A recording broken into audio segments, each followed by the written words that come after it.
The government has been exposed aiwa mashedhedues airi kuita agricultural lands panhau dzemacompensation. Vatiri kuona kuti vakomana panguva inoi vari kutake an opportunity yekuti aiwa vari muthe ruling party, vari muthe regime, they've got the power, voda kuvaluata the constitution vachibiridzira vanhu zviri pamutemo. Sanapinda mashoko ataona kuti this move is seriously and critically been condemned.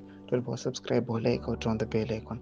Ndipinda panapa paendo yafadzema here anova achibudisa this section of the constitution yahighlighter aiwa iri kutaura nhau yekuti there is no compensation to be payable with respect to accusation. Undanyora chiti ndieni mangwana the government cannot purport to give title deeds in respect of agricultural land.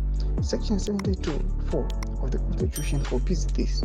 All such land vests in the state and is not capable of private ownership. You cannot validly grant title deeds for these farms without violating the constitution. You would have amended section 72 first. Whatever wild goose chase this gentleman is on is illegal.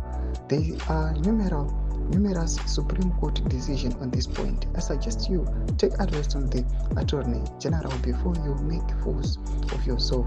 It's a mess. We did new leaders. Tomashukatona kuti aiwa ari kutofadzana here ari kuuya achivaudza kuti vakomana zvamuri kuita izvi zvinozorodza kuti muri incompetent, hamuna njere and you do not know your constitution.